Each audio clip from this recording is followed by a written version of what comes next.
Dear Venomfangx, thank you for your video reply, currently entitled, in what I can only describe as an act of creationist competence, Thunderf00t went on vacation after I posted this. I assume this refers to the statement currently on my profile.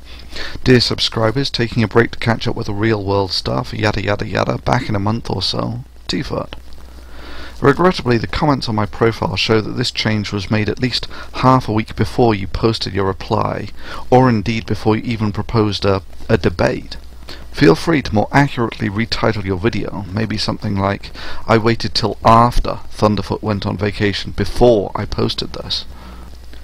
Clearly I failed to appreciate your competence in my initial response, and you evidently missed the primary point. Allow me to try again. Historically, no great scientific advances have ever been made by scientific illiterates. Your track record is that of a scientific illiterate and incompetent. This is self-evident from your videos, your actions, and is highlighted in the Why Do People Laugh at Creationists series. You claim to dispute the veracity of half a dozen or so fields of science without displaying any significant insight into any of them. If you are a world-class visionary, then do not waste your time with me. Publish your work and get written up as one of the greatest people of all time. You could expect a Nobel Prize in each of the fields you think you can overturn. Indeed, if only your statements on nuclear decay turned out to be true, it would revolutionize civilization. If on the other hand you have just let your overzealous nature get the better of your academic ability, then where's the point in entering a debate on a subject which your track record demonstrates you do not understand? I mean really, say for instance Miss Teen South Carolina challenged Stephen Hawking to a debate on black holes and the existence of gravity, chosen for name recognition only of course. Would Hawkins dare accept this challenge? Or would he reject the challenge because he was scared? Or maybe he would be too arrogant to debate because of his fear of Miss Teen South Carolina's knowledge on the subject.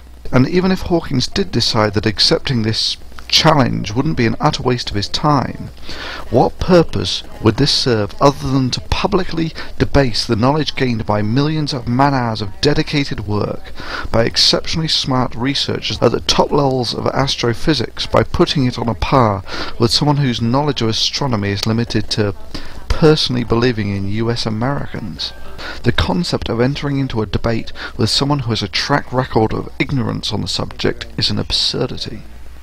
I mean, you, who have no significant knowledge of mathematics, biology, chemistry, physics, astronomy, geology, paleontology, etc., think that you can academically challenge the veracity of all of these disciplines, while it is evident that you think that all of the academic centers of excellence in the world, such as Harvard, MIT, Yale, etc., with their extensively educated, well-trained, and in many cases Nobel Prize-winning expertise, are all wrong in their use of reasoned logic to interpret physical data.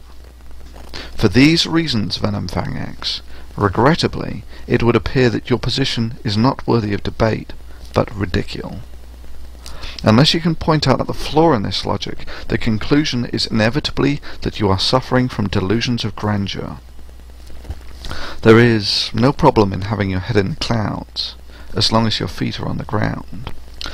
Maybe you would be better served getting an education rather than making yourself a poster boy for creationist stupidity. May all your days be happy, productive, and delusion-free. Thunderf00t.